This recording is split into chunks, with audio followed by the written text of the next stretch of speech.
Hello, everybody. I'm giving you today a short overview about what's happening in the counter-UAS area in Europe and how we can close the gaps. So before I go into the topic, I will just go you a short overview about DefSecIntel solutions.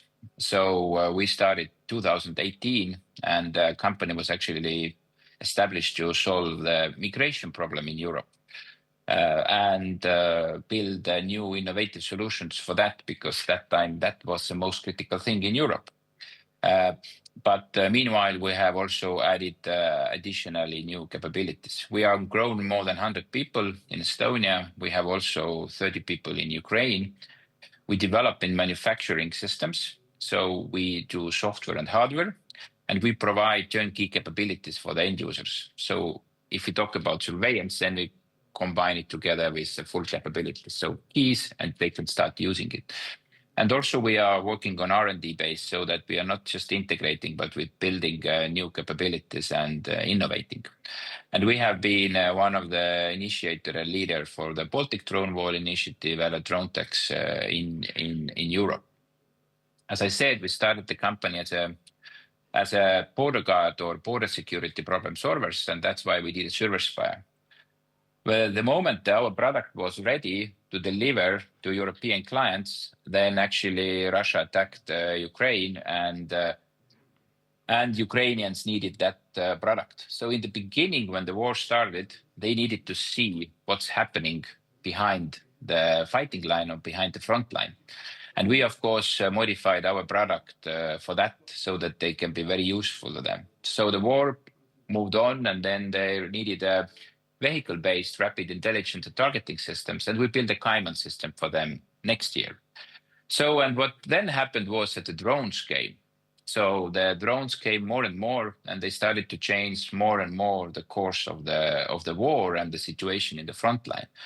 So it meant that the clients came to us and said, Jaanus, maybe you can build with your team a multi-layer counter-UAS systems so that you can take down the drones and you can also target them and chase them. So that's why we built an air shield system, which we shipped also to Ukraine and helped them to secure their bases and do the drone detection and counter drone measures. Also, same time, clients came to us and said that they have additional threats in the water area, and also similar situations may happen in Estonia or the Baltic Sea, and that's why we started to build our own unmanned surface vessel in cooperation with Estonian Navy, again to see and to provide innovative solutions for the Baltic Sea area. And the war was continuing, and drones came more and more, and it was quite clear that to take down one drone, you need another drone, and that's how we started to build an additional interceptor drones for Ukraine and for Baltics, and that's why we invented the interceptor drone Freya. So we have been in Ukraine since 2022, and we have learned lots of things there. First, we learned that actually peacetime solutions doesn't work there, and lots of things need to be in local. And one key lesson, for example, for the innovation, what we can take from Ukraine for the Baltic states and for Europe is that you can rely on crisis only the industry you have before crisis, because Ukraine had lots of IT guys, lots of great technology companies, and actually lots of defense industry before the war, full-scale war. They had engineers and people to build new products and innovate.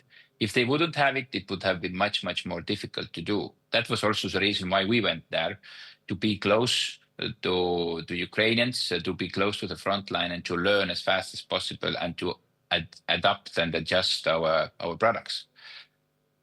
Also, we have helped them to create new initiatives like Ukrainian Air Defense Tech Alliance, where we have teamed up with Ukrainian companies to provide more capabilities and more new products and integrations for Ukrainian end users so that they can fight against Russian aggression.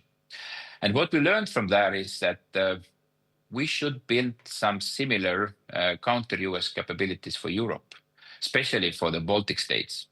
When we look for the landscape of Ukraine and, for example, Baltic states or Poland, then we don't have depth what they have there. So when we facing the drone threat, we have to take it down immediately. We just don't have time or space to chase them 200 or 300 kilometers. So what we learned from that is that that hostile drones targeting critical infrastructure, civilian, everything. It's not only military. So it means that, yes, drone wall, we need to protect everything which coming from the eastern side, but also we need more broader protection against all kind of drone threats from the coast, from the east, and also from maybe from some collaborants. Then EU need to protect the drone threat, and we need to do it together. For that, we initiated like a Baltic anti-drone wall thing, because we need to do it together. If Estonia is doing, Latvia is doing, or Lithuania doing, but we're doing it differently, then it's very difficult to protect our countries. All big air defense systems, they are good, and they remain, but they are legacy. So they use expensive radars, expensive missiles, and to take down cheap drones, you need to have affordable means. And you need to have a cost-effective, everything must be integrated, everything must be as a one, like a spider net, so that you can plug in and plug out new layers of detections and new effectors, similarly like has been done in Ukraine, but in an affordable way and also for the use in a crisis or peacetime situation. So that's why we created this Eastern Shield Baltic drone wall. So it was actually initiated by Estonian Defense Cluster in cooperation with different members. And we started to promote it between different member states and also invite Latvia, Lithuania member states to join it. One of the main criteria for that was that, and still is, that whatever we use there, it must be innovative and it must be used or tested in Ukraine, because then you know that it actually works. And previously was also said in the panel discussion that today it's very important that your systems are combat proven, and the best way to do it, to test it actually out in a real threat is in Ukraine in cooperation with Ukrainian end users or Ukrainian companies. When we look into technology side, then you have to learn from the best. So you have to learn what works in Ukraine, and it means that it must have a passive sensors, acoustic, radio frequencies. You must have active mobile tactical platforms like radar, cameras, different kind of cameras. And in peacetime or crisis time, we have a big difference compared to Ukraine. We need to verify what we are taking down. Maybe it's just a hobby pilot or something else which we don't want to take down. We need to have lots of different mobile interceptors and the launchers. We need to distribute it. So one thing is that you put the one drone on the ground and then it will flies out. But if you have like tens of drones which coming to you, then you need to send them out from the box or from the launcher. You need to build it. You need to pre-position it.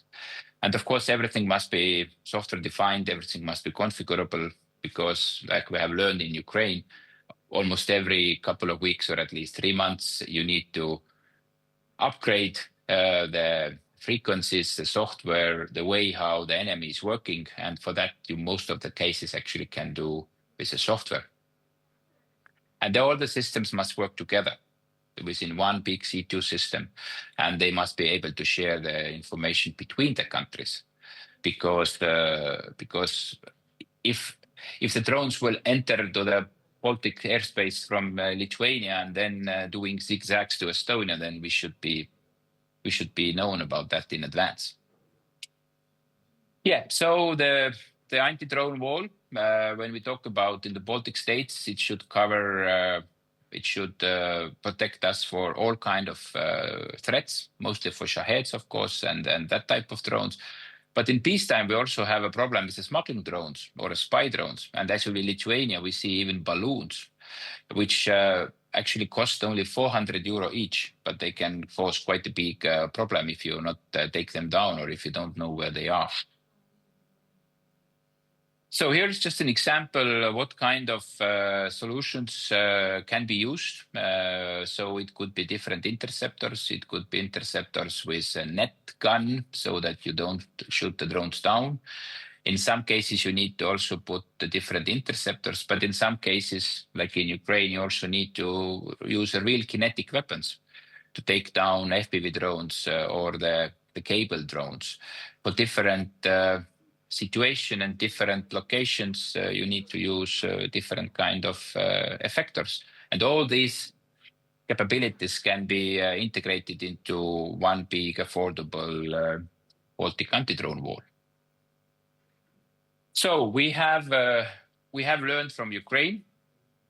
We have a big gap to fill because right now we don't have affordable drone wall capability in Europe or in Baltic states. And we as an industry, we're working on that. And we have all the pieces ready. And we are ready as an industries in Estonia, Latvia, Lithuania, and Poland to deliver these capabilities to the end users and to protect Europe and Baltic states. Thank you.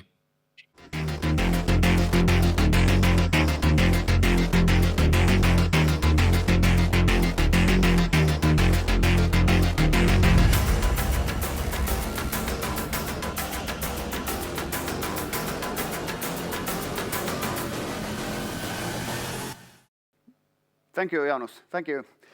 Jaanus is my good friend who used to be together in Junior Chamber International, which is youth organization. And that's why I would start actually, what is the role of NGOs in these big challenges we are talking now about related drones and defense? What was the question?